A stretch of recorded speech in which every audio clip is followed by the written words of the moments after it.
My name is Mike McCammon, and I'm the Executive Director of the NFC Forum. Welcome to this public presentation of research that the NFC Forum has done along with ABI, research around the contactless market and user trends.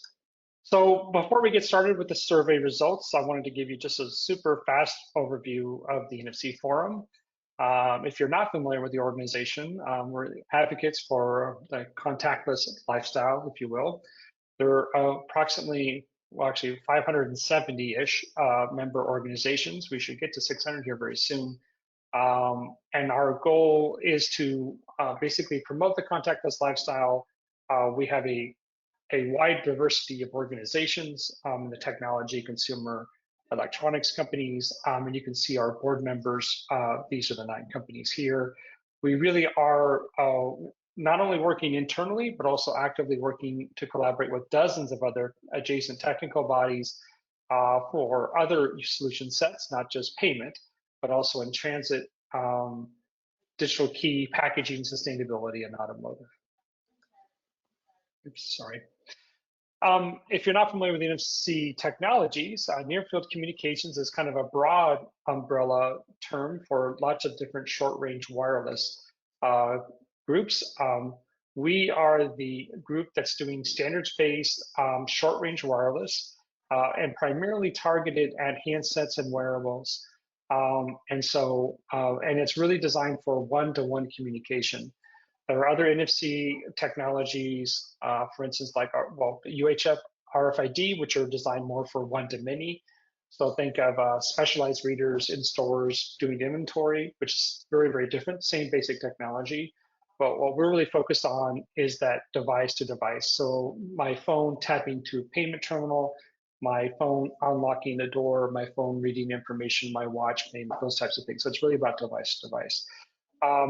The compliant range of the technology is 5 millimeters, so it's very, very short distance, unlike a lot of other wireless technologies you may be familiar with, like Bluetooth and Wi-Fi and ultra-wideband, very, very short distance, and also unique compared to those other technologies, is we do have the ability to share power across that connection, which allows NFC to find its way into most everything. So the idea is you're able to have your contactless cards, for instance, they don't need to have batteries in them. So that's kind of a real quick overview of the organization and what we do. The one thing I also want to real quickly cover before we get into the slides is that the NFC Forum and its community really does see us on this journey, if you will, across the long arc of contactless. Our view is that the adoption of digital wallets is actually is accelerating, by the way, and it's inevitable. And we will be using our devices, whether they be wearables or our mobile phones, to do all of these types of services. When we started with payment and then transit, ticketing, digital keys, loyalty, and identity. We believe that this is a long arc march towards ubiquitous digital wallet use, and NFC being a key component to that use case. So with that, I will turn the remainder of the slides until I come back to host Q&A over to Andrew and Phil from ABI Research. Yeah, well, thanks, Mike, and good morning, good afternoon, and good evening, everyone. My name is Andrew Zignani, and I'm Senior Research Director for ABI Researches.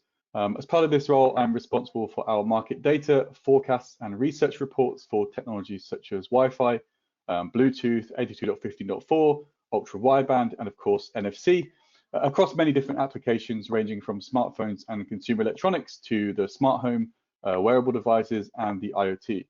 And I've been covering the connectivity market at ABI Research for nearly 10 years now. And for myself, this is Phil, so good morning, good afternoon, and good evening. I am a Digital Security Research Director at ABI Research, and I'm essentially responsible for all of our smart card and secure IC related content and coverage. As an organization, ABI Research has a very strong presence in market intelligence and advisory services.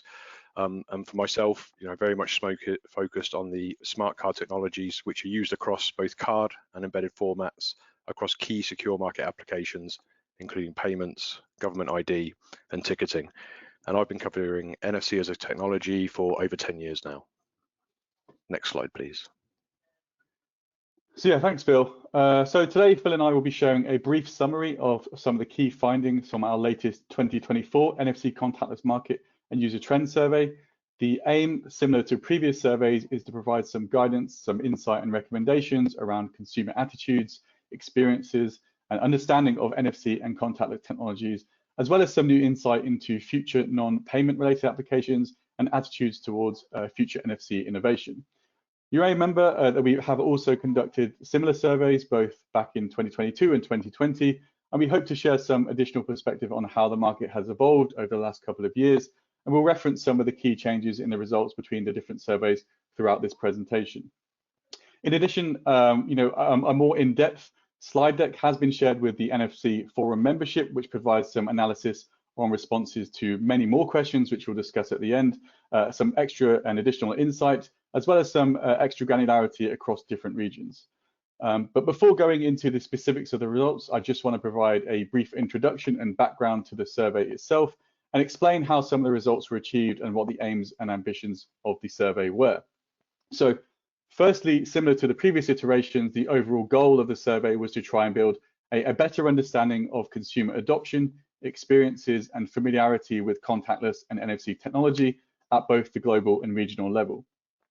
And in addition, this latest survey also added a number of new questions around the growing reliance on mobile wallets, tap-to-pay smartphone payments, perceptions of NFC compared to other solutions such as cash and QR codes, non-payment mobile applications, emerging NFC use cases, as well as perceptions on NFC charging, and the most requested items for future NFC innovations. So in total, there were 15 questions asked to over 2,600 respondents across 9 different countries, including the US, China, Japan, South Korea, the UK, Spain, France, Germany, and Italy.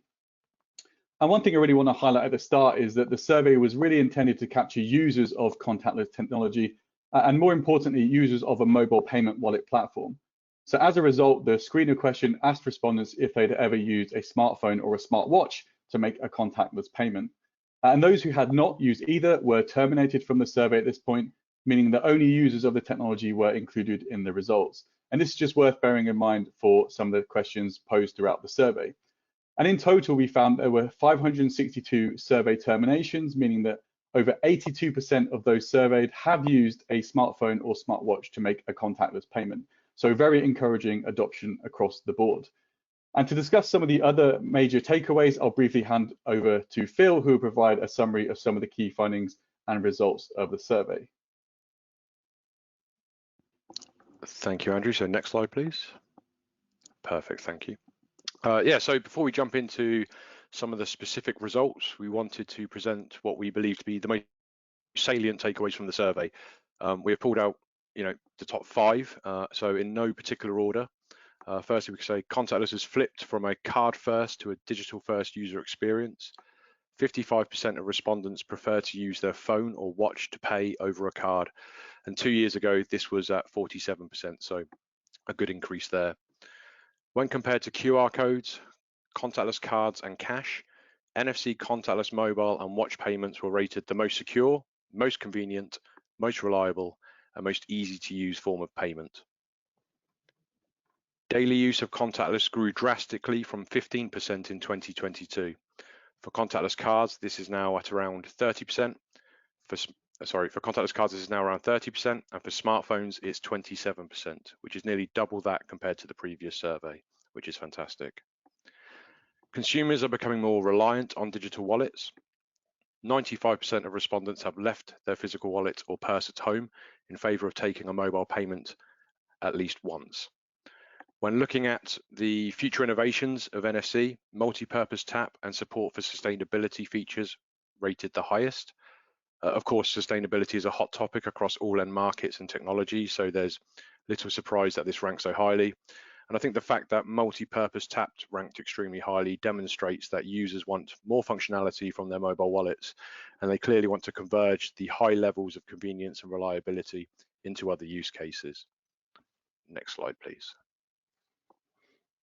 Yeah, so thanks, Phil. So moving on to the specifics of the questions themselves, the second question in the survey asked respondents to rank their preferred contactless payment solution between contactless payment card, smartphone mobile payment wallet, and smartwatch mobile payment wallet.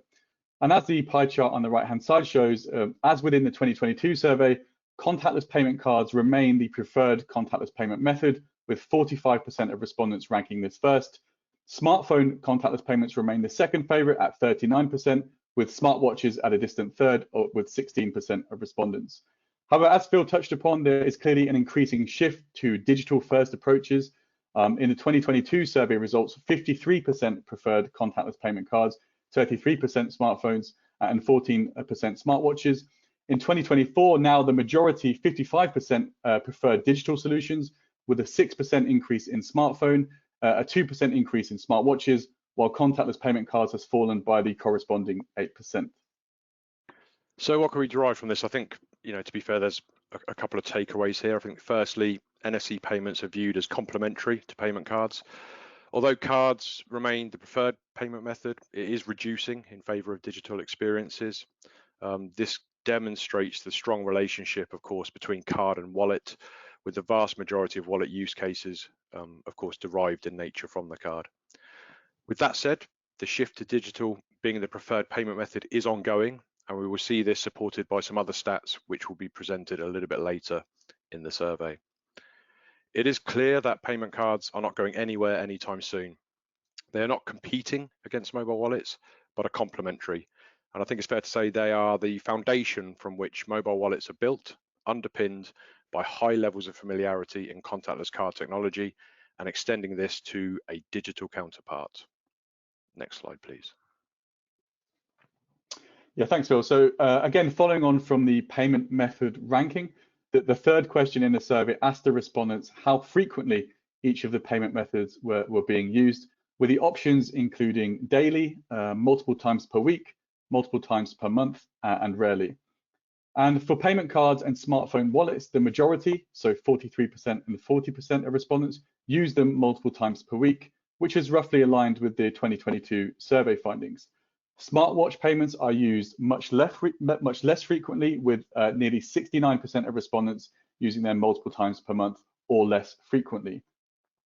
Smartphones were slightly behind contactless payment cards in daily and multiple times per week responses, yet higher in multiple times per month. And this could suggest that smartphones are being leveraged for bigger purchases due to higher spending limits, for example, in larger grocery shops, which happen multiple times per month. However, one of the most positive takeaways from the 2024 survey was that daily usage is up significantly versus the 2022 survey. So in 2022, 15% of respondents used one of these solutions daily, while now in 2024, 30% of payment card users and 27% of smartphone users now reported using it daily, which is doubling or nearly doubling on both counts. And when we extend this to multiple times per week or more, 72% of payment card users, 66% of smartphone users, and 28% of smartwatch users use it multiple times per week or more. This extends to nearly 92%, 91%, and 52% for multiple times per month or more. In terms of the takeaways here, this clearly supports the finding and stats from the previous slide, whereby there was clear alignment with mobile wallets being complementary to the contactless payment card. However, this paradigm is shifting, with smartphone fast catching up with payment cards. And I think we're very close to that tipping point whereby the frequency of smartphone contactless payments alone will exceed that of contactless payment cards. Next slide, please. Thanks again, Phil. So moving on to the user experience part of the survey, question 5 asked respondents to rate their experience of using a mobile payment wallet out of 5, with 5 being very positive and 1 being very negative. As the chart on the right-hand side shows, the most common user experience rating of using a mobile wallet was 4 out of 5, which I would argue is generally positive rating, with 45% of respondents choosing this option. Of those giving 5 out of 5 or a very positive experience, this came second with 29% of respondents and represents an increase of around 5% from the 2022 survey, which was at 24%. More broadly, the experience rating has shifted higher versus previous surveys, with 19% of respondents providing a 3 out of 5 rating compared to 15% in 2022, and just 6% of respondents provided a 2 out of 5 rating compared to 15% in 2022. Those who provided a 1 out of 5 or very negative experience response fell to just 1% in the 2024 survey compared to 2% in 2022. And if we assume that 3 out of 5 is a generally positive rating, then we can see that 93% of respondents in the 2024 survey would rate their experience as positive, which I would argue is very encouraging indeed. Yeah, thanks, Andrew. And just to add to that, this represents a significant increase in positivity when compared to previous surveys results, which was at 83% in 2022 and 88% in 2020. So there is a clear increase in familiarity and improvements in user experience post-pandemic, as well as longer-term usage, which has helped push positivity in an upwards trajectory. Next slide, please. So one of the questions we've asked repeatedly over the last few surveys is to get users to rate their confidence in the safety and security of mobile payment wallets. And the questions that we asked were, the responses that we received were ranging from very confident to confident, somewhat confident, not that confident, and not confident at all. And in the 2024 iteration, as you can see from the chart on the right-hand side, the most common response was confident, with 47% of respondents reported being confident in the safety and security of mobile payment wallets. In second place was very confident, with 24% of respondents, and in third place was somewhat confident, with 22% of respondents. And in contrast, the 2022 survey had a higher portion of somewhat confident at 24% and 20% with very confident. On the other end of the spectrum, we found that nearly 5% of respondents reported being not that confident, and another 2% reported being not confident at all. And of course, there's several ways to analyze and present this data, but in conclusion, around 71% of respondents reported being either confident or very confident in the safety and security of mobile payment wallets. And this has remained somewhat consistent over the course of all the last 3 surveys that we've done. However, when you extend this to somewhat confident, the 2024 survey found that 94% of respondents are at least somewhat confident in the safety and security of mobile payment wallets, with just 6% of respondents lacking in confidence overall.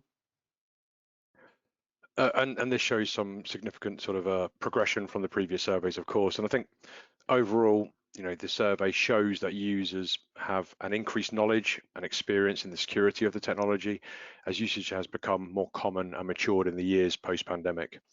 I think it also demonstrates that users likely have some understanding of MFA or multi-factor authentication and how this plays in increasing the security of mobile payment transactions.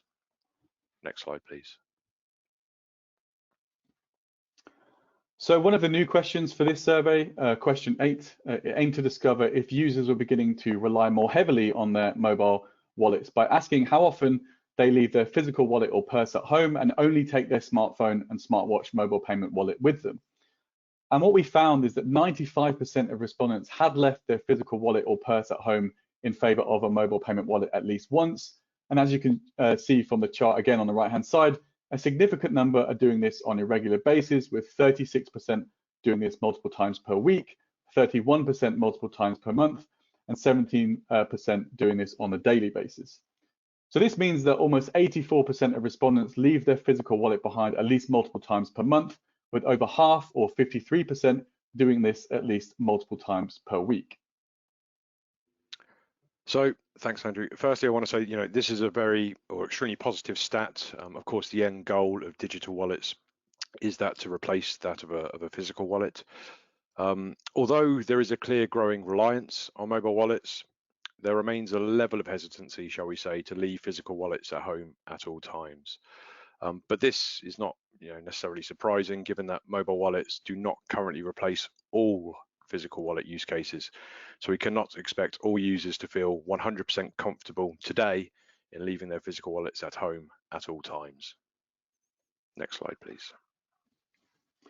Yeah, thanks again, Phil. So as I mentioned earlier, we wanted to also provide a more comparative element between mobile payment wallets, contactless card payments, QR codes, and also cash in terms of consumer attitudes towards the security, the convenience, and reliability, as well as the ease of use of each different technology. Therefore, question 11 asked respondents to rank those 4 different payment methods in terms of how secure, how convenient, how reliable, and how easy to use they thought they were. Now, encouragingly, NFC contactless payments using a smartphone or smartwatch ranked first across all 4 criteria. So from a security perspective, 38% of respondents ranked NFC contactless payments using a watch or a phone as the most secure. This was then followed by QR codes at 28%, contactless card at 19%, and then cash at 15%.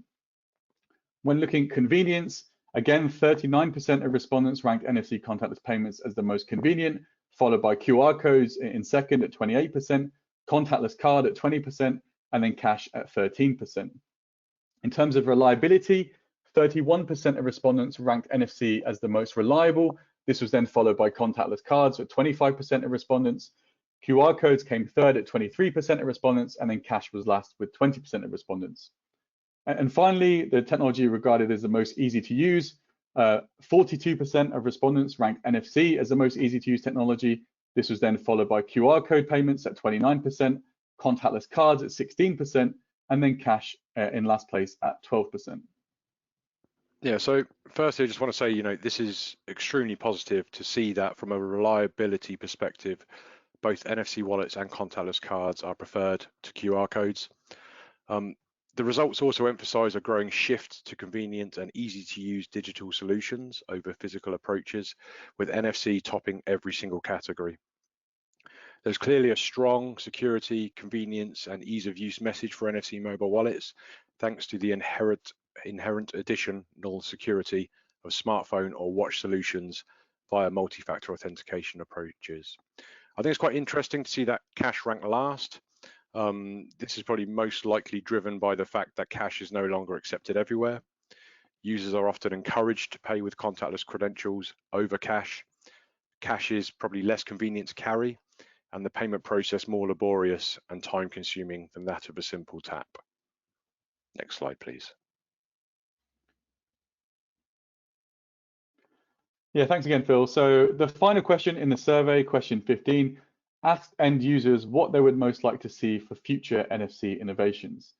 And the options here included increasing the tapping range to improve performance and reliability, being embedded in more products to guarantee authenticity, using smartphones as a power bank for accessory charging as well, adding NFC capabilities into products for additional product, loyalty benefits and discounts, adding NFC to provide sustainability information within products, and also the ability to complete multiple actions via a single tap, for example, paying for an item, receiving a receipt, and collecting loyalty points in the same single transaction. And what we found was that the most common innovation that ranked in the top 3 among respondents included the support for multiple actions, with 63% of respondents selecting this in their top 3. This was then followed by NFC being embedded in more products for recycling and sustainability information at 60% of respondents. And then third came additional product information at 55% of respondents. And when we look at those that the use cases and future innovations that were ranked number 1, multi-action again came first within 26% of respondents. This was then followed by additional product and loyalty information at 20% of respondents. And then third place came sustainability at 17%, and in fourth place was wireless charging at 15%. Meanwhile, technical performance and range seemed to be less of a priority or concern for most respondents, with just 10% of respondents ranking this as their number 1 need. Yeah, so what does this mean from a takeaway perspective? So first, this confirms the desire for application convergence as it relates to combining the payment, loyalty, and membership process into a single action. I think it was also interesting to see that authenticity remained surprisingly low at only 13%, ranking it as first. This is despite a big recent industry focus on the area, and as such, it suggested that development priorities are shifted toward the areas that are most important to end users. With that said, please move to the next slide.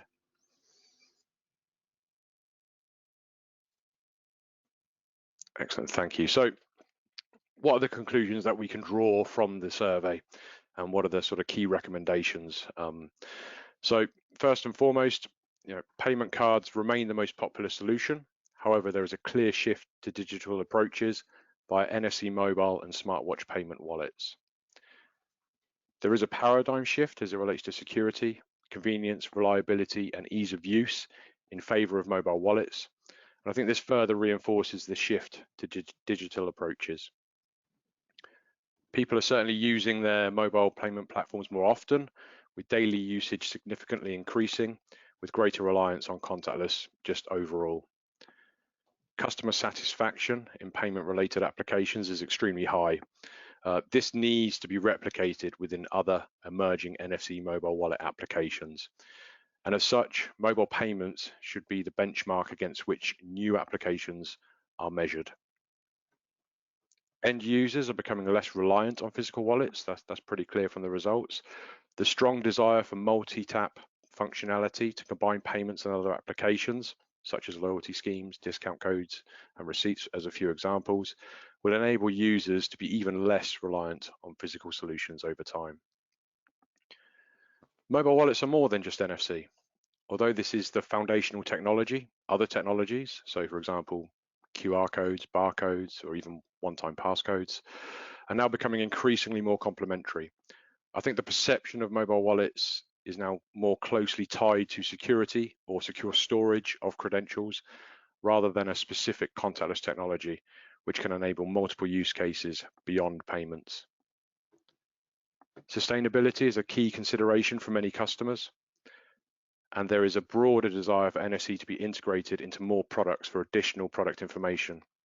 I think combining these two will be very compelling in accelerating wider NFC usage and tag adoption. And finally, with people willing to leave cash or physical wallets at home, NFC is becoming fundamental in enabling various daily activities. And this aligns with the need for multi-application support and enabling additional mobile wallet use cases. For example, users can now leave physical driving licenses at home, IDs, house keys, train tickets, coupons, or even concert tickets behind. And this is all thanks to digitization. And now the shift from physical to digital wallets will continue to accelerate in the coming years, as this scale and availability increases. So that kind of brings us to the end of the survey executive summary, if you will. But as mentioned earlier, the survey was far broader than the information presented today. So with that said, I'll hand it over to Andrew, who will quickly outline in more detail some of the additional questions that were presented to all the survey respondents. Yeah, thanks again, Phil. And again, thank you everyone for attending today. At this point, I just want to mention that there was a more extended survey. The full survey is available to NFC Forum members, and this asked a number of additional questions across a number of key areas important to NFC and contactless technology. This included things such as evaluating the brand and types of mobile payment wallet and devices that are being most frequently used, the number of cards that are being stored in mobile payment wallets, the types of issues, not just the experience, but also the types of issues and challenges that are being faced by end users with using NFC technology, the overall familiarity and perceptions of awareness around NFC from end users as well as some emerging non-payment card use cases for mobile wallets that we're seeing and what are the most prevalent among end users. We also gauged some additional perspectives on future use cases, as well as perspectives on emerging NFC charging capabilities. So again, this has full access to the extended survey, both with these additional questions and also some additional regional granularity as well. So looking at it from the country perspective is also available as an NFC Forum member. But for now, thank you for your time. I'll hand it back over to Mike, who will provide some closing remarks and open it up for questions. So thank you very much. All right, thanks, gentlemen. And just to reiterate, in addition to all those questions, I think one of the things we do kind of skip on this kind of overview webinar is the fact that every one of these questions is cross-tagged by country. So when you go and look at the most popular payment service provider, you can see broad geographic differences, say between Korea, the UK, and the US and Japan in terms of the payment platforms that they are using. So very, very interesting level of detail for NFC Forum members. And with that, I'll make a pitch that obviously we'd love to welcome interested organizations and companies into our membership. We do have 4 membership levels. We have an adopter membership level, which has no annual fees currently. It's our lowest level and does have some pretty strict guidelines around how you may participate. but we do have an adopter membership, and then we have paying membership levels for organizations that want to have more influence on key work items, all the way up to the full sponsors, of which those 9 companies, including Apple, Google, Huawei, ST, NXP, and others that I showed on the first slide. And with that, I think we're ready for Q&A. So we've got a couple questions here, and we'll go as long as we need and to cover any last questions. So these are the first ones. And Phil and Andrew, you're going to have to speculate a little bit on this first one, because the first question is, it seems the statistics for adoption and preference are skewed by the fact that you discounted all respondents who have not used the technology. What do the numbers look like for those non-users? Of course, we didn't survey that, but so I'll ask you, based upon the other research we've done historically, as well as work you're doing as well at ABI, what would be your speculation around these types of numbers for non-users look like? Andrew, do you want to take a stab at that, or? Yeah, it's a tricky question. Obviously, I think the purpose, I guess, the purpose for this survey was to really try and engage users of the mobile payment wallets. Obviously, you know, at the start, the opening question was to kind of aim was to discount those who haven't used it, and we found that again, 82% of those surveyed, you know, have used it. So I think again, that's an encouraging adoption takeaway in itself.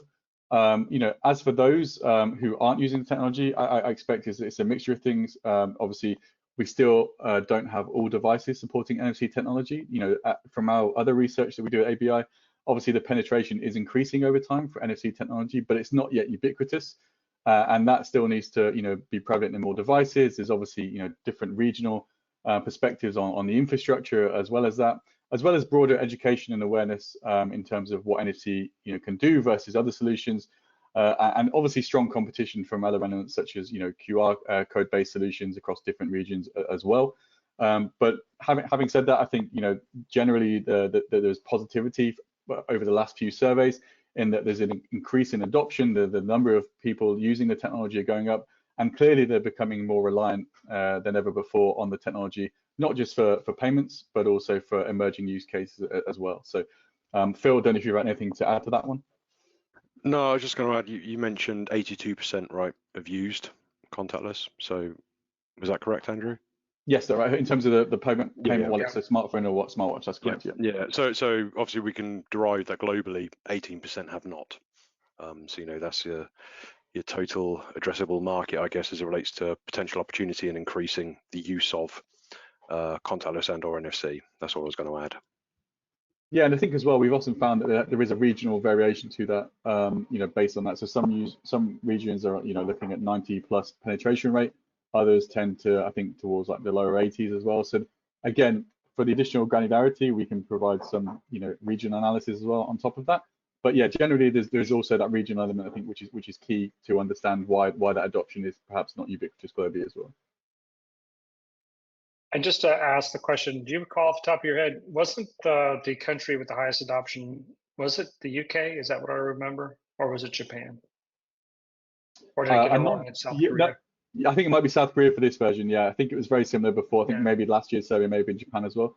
But again, different use cases may drive that. So it could be, for example, you know, a combination of the strong contactless and you know, infrastructure more broadly on transportation as well as payments.